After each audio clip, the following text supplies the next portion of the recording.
Well done, well done. And now, guys, the special surprise just tonight and only for you. Art of Dance Academy. The girls, the beautiful girls.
And now special applause, guys, please. Edith Ragman.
to express our support, our appreciation to Raquel's program and for her election, coming election. Here we, Russian businesses, Russian-speaking immigrants, people who live in San Diego, Aventura, Miami-Dade County, we would like to express our support and to make Raquel feel comfortable that we will be with her till the election day and we'll celebrate when she will be elected as the Dade County Mayor in August 30th. And now I would like to ask Raquel to speak about her program and welcome Raquel to the Red Square. Thank you very much. Well, first of all, it really is such a pleasure. Thank you so much for your hospitality. It's such a great opportunity to speak to all of you about why I'm running for Miami-Dade County Mayor. But first, I want to tell you a little bit about myself. For those of you who don't know who I am, my name is Raquel Regalado. I have served on the Miami-Dade County School Board for 6 years. I was actually born and raised in Miami-Dade County. There's such a thing as native Miamians. I am one of them. But I grew up in a Miami-Dade County that was very different. I am 41 years old, and Miami-Dade County in the 1970s was a very, very different place. And I think it's important to mention that because we've come such a long way. When I was a child and my parents used to take us to restaurants, they used to tell us not to speak Spanish because people were scared of immigrants in Miami-Dade County. I lived through English only, and I remember how heartbroken I was the first time I saw someone with a bumper sticker that said, "When the last Miami leave Florida, take the flag." And I grew up in an enclave very similar to what's happening here in Sunny Isles, which is why it resonates so deeply with me.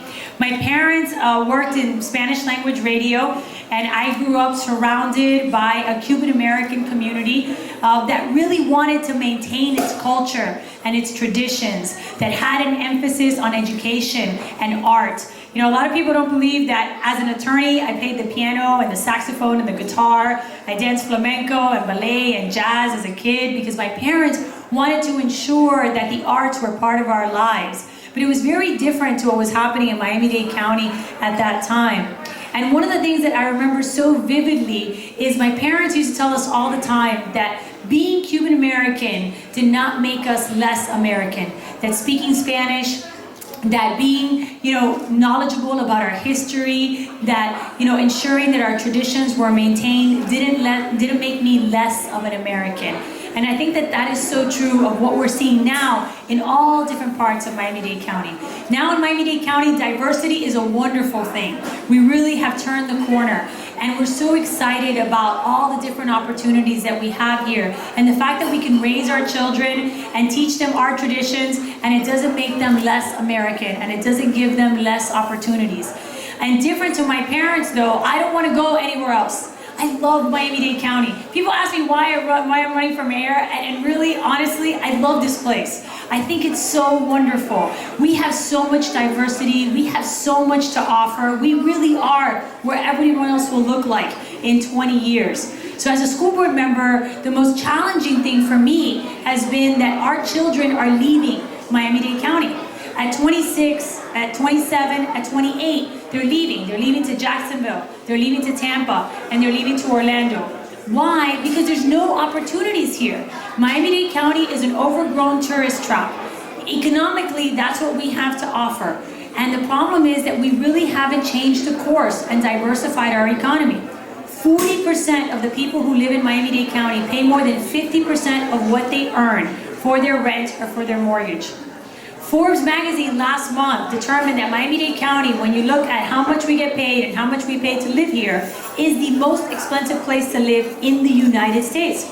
We beat Manhattan. We beat Manhattan. And we don't have a transportation system. We don't have one way. We have no way of getting from one way to another, right? So why am I running for mayor? Because that has to change. I have a 10-year-old and a 12-year-old, and if we continue down this path, doing the same thing that we always did since 1980, my children will have to leave Miami-Dade County. My grandchildren will never see Miami-Dade County because this place is just going to complete turning over residents because it's just too expensive. So what am I bringing to the table? Well, first of all, I think that we have to rethink what the mayor of Miami-Dade County does. Miami-Dade County has a strong mayor. We elected a strong mayor system because we wanted one person to be responsible for what happens here. Right now, we don't have that. We have a bureaucrat who refuses to take responsibility for what's happening in Miami-Dade County. Somebody that doesn't go to Tallahassee, that doesn't go to Washington, and does not have a vision. In the school board of Miami-Dade County, the last 6 years, we have radically transformed public education. I have spent the better time of my time in Tallahassee and in Washington bringing federal money and bringing state money so that we can have new projects here.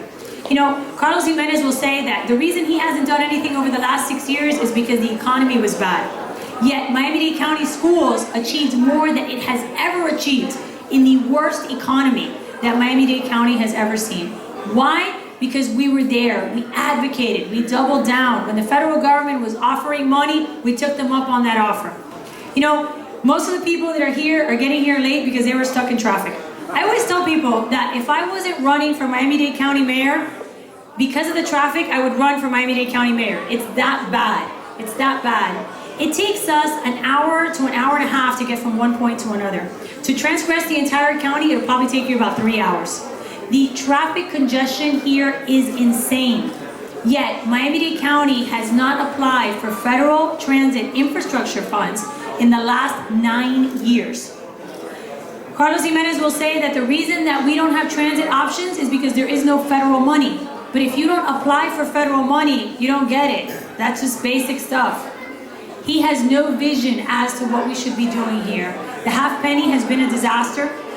Buses are not going to solve our problem because the buses are stuck in the same traffic that the rest of us are stuck in. So we have to deal with the transit issue. We have to deal with the crime issue. At the school board, we've been talking about the surge in violence that we've had over the last few months. In the last year, over 60 children have been shot in Miami-Dade County. And the shootings are not just in African-American neighborhoods.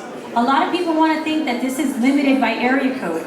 But the reality is that 2 weeks ago, we had a shooting between 2 Hispanic children at the Falls. Why is violence up? Violence is up because in 2014, Carlos Jimenez eliminated the gang unit. He eliminated the robbery unit. And he has failed to hire police officers. We are 500 police officers short.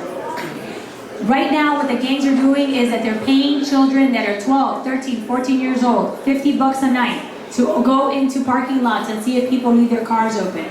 Why are they doing that? Because they're looking for guns, they're looking for information so they can steal your identity, and they're looking for whatever electronics you left in your car. People are not reporting those crimes because if you don't break a window, there's no reason to call the police because the police are never going to come. Robberies are up. People are not reporting those robberies. So when he says that crime statistics are down, that doesn't mean that crime is down. In fact, crime is up, and we're not closing cases. Less than 20% of the cases in Miami-Dade County are closed right now. So what happens? As a school board member, and for those of you that are parents here, you know, children need consequences. If you commit the first crime as a juvenile and nothing happens, you commit the second crime, and the third crime, and the fourth crime. And by the time you get to the sixth crime, you pick up a gun, and then homicide will come and get you and put you in jail. But meanwhile, you've been terrorizing people all along. So we need to have a serious conversation about crime in our area. Because the #1 responsibility of the mayor of Miami-Dade County is to keep people safe, right? You know, we really have to retool our government and focus on our quality of life. Our children need to be safe. We need to feel safe. We need to have mobility. We need to have a county where the time that you spent is not in traffic. It's with your children and with your family. That's what our priority should be. It shouldn't be giving money to the Dolphins or giving money to the Heat or giving $70 billion to game changers that are tourist traps. Miami-Dade County has a $6 billion budget. And it is misspent every year on nonsense. And what I want to do is bring something completely different to the county. Bring a government that responds to its residents. A government that is focused on ensuring that the people who live here are happy to live here and that they can stay. A government that's focused on affordable housing, on workforce housing, on changing our economy, on bringing jobs here that are more than minimum wage. Why are we investing millions of dollars in more hospitality jobs? when we know that a hospitality job isn't enough to live in Miami-Dade County. You need to make more than $50,000 in order to live here. So we need to change our focus and start bringing businesses that can pay that kind of money so that people can live here comfortably. The mayor says that we don't have an unemployment problem in Miami-Dade County. I agree. The problem with Miami-Dade County is that people need 2 and 3 jobs to live here. People aren't unemployed. I know very few unemployed people. Most people have 2 and 3 jobs because it's that expensive to live here. So I really believe that we're at a tipping point. You know, the biggest challenge here is for people to understand that this is important, that who is the mayor of Miami-Dade County impacts your life. Most people know their local mayor. My dad is one of them. You know, they know their local commissioners. They focus on their city services, and they have no idea what the county does. The county runs water and sewer. It's a disaster. It's under a federal mandate, and they haven't complied. The county runs the airport and the port, which are woefully underused. We are the only metropolitan area that does not have a 24-hour port. Every time you see a truck on the expressway, think that that should be happening at night. That should not be happening during the day. If we had a port that was open 24 hours, all that cargo would move at night while all of us are sleeping, and that would alleviate transit. We don't have synchronized lights. That's the first thing we need to do. We need to synchronize the lights. We have 500 school zones in Miami-Dade County, and the lights are not synchronized to deal with them. So next time you're sitting in traffic, you can thank Carlos Jimenez for his failure to invest in infrastructure. So this is an August race. It's August 30th. Less than 10% of the people who live in Miami-Dade County show up for this election. So what I'm asking you to do is to please, if you're not in Miami in August, vote by mail. Tell your friends to vote by mail. Talk to people about who is the mayor of Miami-Dade County has an impact on our lives. Carlos Jimenez has raised a lot of money. He's going to spend a lot of money on ads telling everybody that everything is wonderful, that crime is down, that we've turned the corner, and that everything here is fantastic. That's not the case. We can do so much better. We have so many opportunities here. And lastly, you know, one of the things I love about Miami-Dade County are its people. The people here have usually reinvented themselves once and twice over. We're such hardworking people, such innovative people. So we should have an innovative government. We should have a government who represents us. A government who truly does want to make Miami-Dade County better every day. A government that strives to make this place more wonderful so that our children and grandchildren can be here. We're more than just a gateway to somewhere else. This is our home. So let's start voting like it's our home. And let's start holding people accountable for what they're doing to our home. Thank you.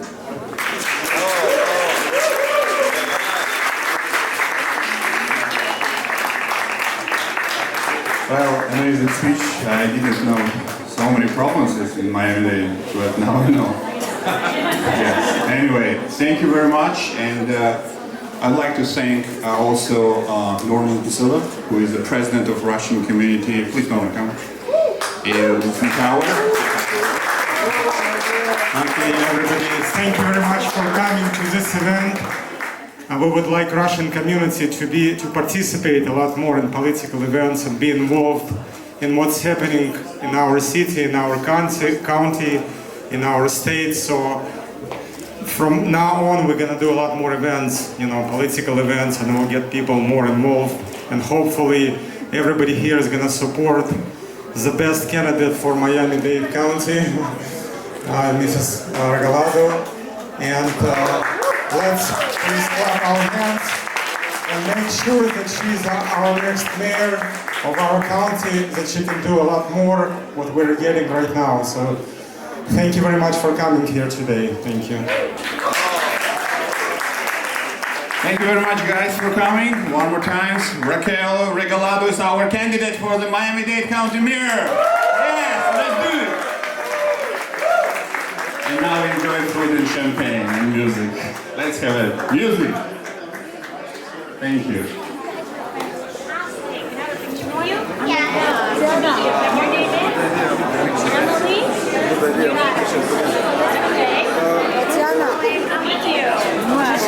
Really quick, come on.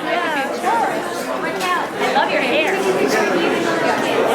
Okay, so, all right. estranho. Was our voice in government in South Because people need to get out and vote more. I mean, one of the things that is really important about the Cuban American model is that for the first 10 years, everybody just kind of complained, and then someone got the memo and said, okay, well, if you want to be represented, then everyone has to register to vote, they have to go out and vote, and they have to make voting a priority. And really, that's what has to happen here. People have to understand that unless you participate in the process, you're never going to truly have a voice. But it takes a while because sometimes people don't feel that they know enough about the way the government works in order to participate.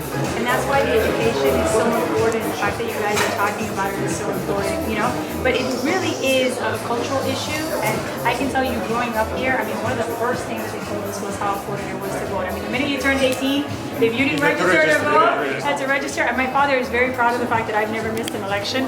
But really, it's so important to participate. And it's interesting because in Miami-Dade County, less than 15% people vote. So, the fact that there's so few people voting, your vote has so much weight and can really do so much. So really, it's an opportunity to talk about the need to engage in the process. Because the Russian community is pretty big. Right now it's like 370 people. So 370,000. So if we have 10, 20, 30% voting, it's going to be a big impact on who is going to be elected. So I think we should be able to participate. Definitely, and there's lots of ways to participate. Unfortunately, because of the traffic and how complicated things are here, most people don't make an August election. One of the things that's interesting about the mayor of Miami-Dade County is that the mayor of Miami-Dade County is in charge of the elections department. One of the things I want to do is I want to move this election to November. We shouldn't be having elections in August. Nobody is here in August. Here, yeah. It's just too hot. And school just started and traffic is a mess. So we shouldn't be having August elections. We should be having November elections. And we should make it easier for people to vote, not harder for people to vote. Right now you can vote by mail. All you have to do is sign up and they send it to you and it comes with a stamp and you send it back. So that's what we're asking people to do for this election. But also this precincts, this idea of precincts that's circa 1950, we have to get rid of that. We have to create voting centers where people can go wherever is near, wherever they're at, and just stop off and vote on election day and do the same for early voting. We have to make it easier for people to vote, not harder. And unfortunately, the current administration wants to make it harder for people to vote because the less people go out and vote, the more things stay the same. So I'm all about getting people excited about voting, educating people about voting. If you haven't registered to vote, you still have time to register for this election, and you can actually order your ballot to vote by mail after the next 2 weeks. You can actually order it, and you'll get it in July. So if you're not here for August, you can make sure that your vote is counted. And now the elections department has a system where you can see when they received your ballot. Because that's a lot of questions that people have about the voting by mail. But you have my promise that it'll be easier to vote too, which I think will also make it easier for people to participate. Because right now we vote at schools, and that means that it's a teacher work day. So a lot of parents that have their kids in school, that just complicates the day even more. So we need to put it in places where we can have kids at school and parents can go out and vote near their work. Raquel. Yeah, we're very happy to hear what Miami-Dade is doing, what it can do for the people. So we never had a candidate for Miami-Dade County, speak or come to Russian community or to Sunny Isles Beach. Usually we have congressmen, senators, local politicians. So we're happy, to have you here and to learn more about Miami-Dade, County. Because I think, a lot of politicians believe that the Russian community in Sunny Isles is only interested in international and national politics. And that's not true. I mean, and that's one of the things we were talking about here. This is your home. Yes, we're in the same way that, my parents were born in Cuba and they're interested about what's happening in Cuba, but that doesn't mean that they're not interested in what's happening in their home. This is still their home. This is where your children play, this is where you live. So, one thing does not mean that you're not interested in the other, and I think sometimes elected officials get a little confused, but I think one of the things that we have to change is this mindset that you don't weigh in on local elections because you're worried about international things. Here in Miami-Dade County, we can do both. We can care about national politics, we can care about international politics, and we could be just as concerned about our quality of life, and the decisions that are being made here that impact our day-to-day. And I think that that's, you know, one of the things that we're bringing to this campaign. One more question, please. Sure. What do you think about support for Russian TV and Russian radio? I think it's fantastic. You know, the model is very similar to what the Cuban community did decades ago, what the Haitian community is doing now. You know, I'm such an advocate of the media as a form of not just educating people, but maintaining our heritage. So I think one of the things that we need to do as a county is include the Russian media as part of the county's outreach. You know, because we need to get over this hurdle about the language and accept that, you know, Miami-Dade County residents speak lots of different languages. So I think it'll be a wonderful opportunity and definitely part of my media buy as the mayor of Miami-Dade County. We are following you. Thank you very much. Thank you. Thank you very Thank you much. so much. It's a pleasure. Thank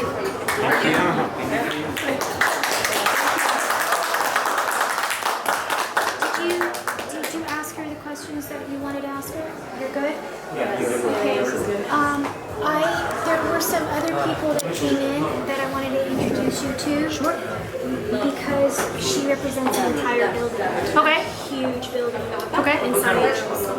Как вам пришла идея организовать такого рода мероприятие? Когда вы одни Online. Идея пришла прежде всего Норману, Норман является представителем русскоязычной комьюнити в Майами в целом, потому что Норман является президентом Винстон Тауэрс, а Винстон Тауэрс, как вы знаете, это самая русская улица, 174-я в стадии Лонг-Бич, поэтому Норман знает о комьюнити, говорящих больше, чем кто-либо здесь в Майами. И тем более, что он имел личный контакт с политикой, как пришла в голову, он сейчас Также я президент Winston Towers Community. У нас проживает 3000 семей. Ко мне каждый год обращаются с просьбой практически все политики перед выборами, чтобы помочь им устроить какие-то мероприятия для выборов. И все, а потом Вадик найдет, что сделать. Собак там нельзя. Собак нельзя, но хорошим собакам нравится. Она же такая милая. Она засыпает. Она устала. Да, со справкой. Да. Что, пойдемте пить? И